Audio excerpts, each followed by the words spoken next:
बड़ी खबर पाकिस्तान की तरफ से तोड़े गए संघर्ष विराम से जुड़ी हुई है, क्योंकि पाकिस्तान ने एक बार फिर लाइन ऑफ कंट्रोल पर सीज फायर का उल्लंघन किया है। पाकिस्तान की ओर से सांबा के रामगढ़ सेक्टर में गोलीबारी की गई और इस फायरिंग में बीएसएफ का एक जवान घायल हुआ है, जिसका जम्मू में फिलहाल इलाज चल रहा है। बताया जा रहा है कि बीते 3 हफ्तों में चौथी बार पाकिस्तान की तरफ से संघर्ष विराम का उल्लंघन किया है। फरवरी 2021 से यह संघर्ष विराम लागू था, लेकिन हाल के दिनों में यानी 3 हफ्तों के अंदर चौथी बार पाकिस्तान की तरफ से यह संघर्ष विराम किया गया है। और जम्मू के रामगढ़ सेक्टर के अंदर बीती रात पाकिस्तान की तरफ से जो फायरिंग की गई, उसका नुकसान वहां खेतों में फसलों को भी उठाना पड़ा है। कई फसलों में कई खेतों के अंदर आग लग गई है और इसकी तस्वीरें भी नजर आई, जिस तरीके से पाकिस्तान की तरफ से सरहद पार से गोलीबारी की गई। सांबा सेक्टर की ये तस्वीरें हैं, सीज फायर का उल्लंघन किया गया और 5 पाक रेंजर्स की तरफ से की गई इस फायरिंग में बीएसएफ का एक जवान भी घायल हुआ है, जिसका इलाज चल रहा है। जी मीडिया की टीम लगातार उन इलाकों में आपको लेकर जा रही है जहां पर लगातार पाकिस्तान की तरफ से सीज फायर का वायलेशन किया गया और कई ऐसे जो इलाके हैं जहां पर लगातार जो फायर है वो देर रात चलता रहा। मोटार शेल और छोटे गन से लगातार जो फायर चलता रहा उसकी वजह से काफ़ी इम्पैक्ट जो है वो हुआ है।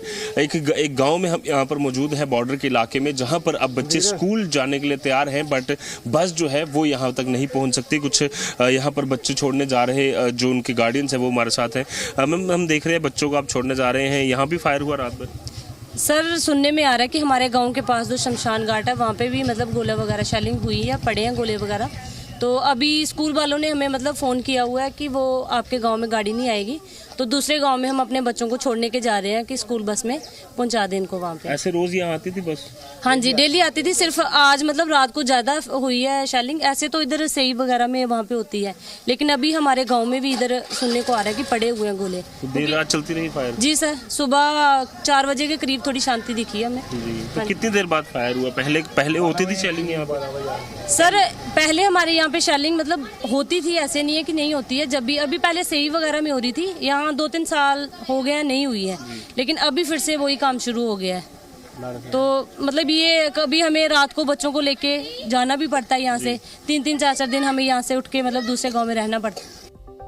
और जी न्यूज़ संवाददाता रजत वोरा की ये रिपोर्ट हमने आपको दिखाई और अब आपको सीधे ग्राउंड जीरो लिए चलते हैं। मेरे सहयोगी रजत वोरा हमारे साथ जुड़ गए हैं। रजत, जिस तरीके से आपने रिपोर्ट बताई, आपने उन लोगों से बात की जो इस खौफ के अंदर जीने को मजबूर नजर आ रहे हैं, क्या कुछ वहां जमीन पर हालात इस समय नजर आ रहे हैं? लोगों की आपसे बातचीत जो हुई है उसमें लोग क्या कह रहे हैं इस पूरे घटनाक्रम को लेकर, जिस तरीके से पाकिस्तान की तरफ से लगातार सीज फायर वायलेशन किया जा रहा है? अब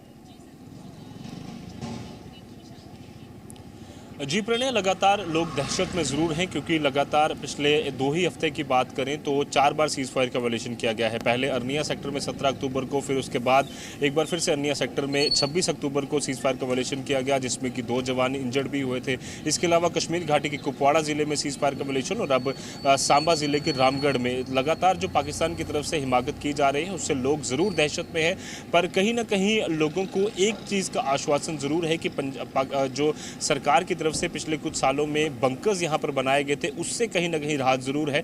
पर अभी भी लोग दहशत में इसलिए हैं क्योंकि पाकिस्तान जो कि बार बार ये कहता है कि सीज फायर हम मेंटेन करेंगे। कुछ दिन पहले भी जब फ्लैग मीटिंग हुई अरनिया के सीज फायर वायलेशन के बाद, तो उसमें भी पाकिस्तान ने यह माना कि हम सीज फायर का जो पूरी तरह से पालन है वो करेंगे, उस एग्रीमेंट का पालन करेंगे। बट बावजूद इसके, क्योंकि हमारा नेबर ऐसा है, हमें बार बार उस चीज को। बिल्कुल रजत, आप बने रहें। इस बीच एक बड़ी खबर भी दर्शकों को बता दें। पाकिस्तान की तरफ से किए गए सीज फायर के उल्लंघन के खिलाफ बॉर्डर के इलाके में लोगों में आक्रोश है।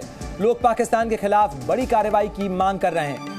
तो जिस तरीके से पाकिस्तान ने संघर्ष विराम उल्लंघन का सिलसिला शुरू किया है, जिस तरीके से रजत भी बता रहे थे, बीते 3 हफ्तों के अंदर चौथी बार पाकिस्तान की तरफ से वो करार तोड़ा गया है जो अमन के लिए किया गया था। और खासतौर पर इस घटना के बाद स्थानीय लोगों के अंदर किस तरीके का आक्रोश है, क्योंकि लोग खौफ में जीने को मजबूर नजर आ रहे हैं और इसमें गलती उनकी कतई नहीं है, बल्कि पाकिस्तान की तरफ से ये संघर्ष विराम तोड़ा जा रहा है और रात को भी फायरिंग की गई।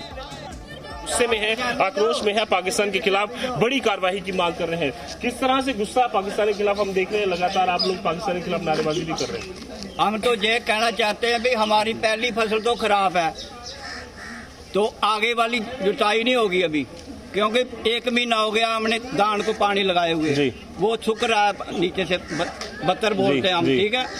तो हम तो चाहते हैं अभी जो भी करना है गवर्नमेंट ने कर दे, हमारी फसल खराब होती है होने दो बस। ये नहीं देखना भी इनकी फसल रह जाएगी, अगली कटाई, इनका एक ही बार बदला ले लो बस। पाकिस्तान से बदला ले लो अभी बस। पाकिस्तान से जितना मैं सरकार से अपील करूंगा, जितना भी कड़े से कड़ा एक्शन लेना है। हमारा जो नुकसान है वो हो चुका है। धान की फसल पहले ही गिरी हुई थी, उसकी कटाई अब होगी नहीं, गेहूं अब बीजी नहीं जाएगी। तो मेरी सरकार से अपील है कि ये पाकिस्तान के अंदर घुसकर उनको मारे और जो भी सख्त से सख्त कार्रवाई पाकिस्तान के खिलाफ करनी है उसको करे। इससे ज्यादा मैं और कुछ नहीं कहना चाहता। लेकिन एक बात और है, जो नंगा से लेकर सही तक गांव है वहाँ बंकर बने हुए हैं, लेकिन हमारा पर्टिकुलर एक गांव ऐसा है जहाँ सरकार ने अभी तक एक भी बंकर नहीं बनाया है। तो मैं सरकार से पुरजोर मांग करता हूँ कि इस गोलाबारी के बाद अगर कहीं शांति होती है तो जो 2-3 गांव बिना बंकर के बचे हैं वहाँ बंकर बनाए जाए, ताकि हमारे बच्चे जो हैं उसमें सुरक्षित रह सकें। Zee News.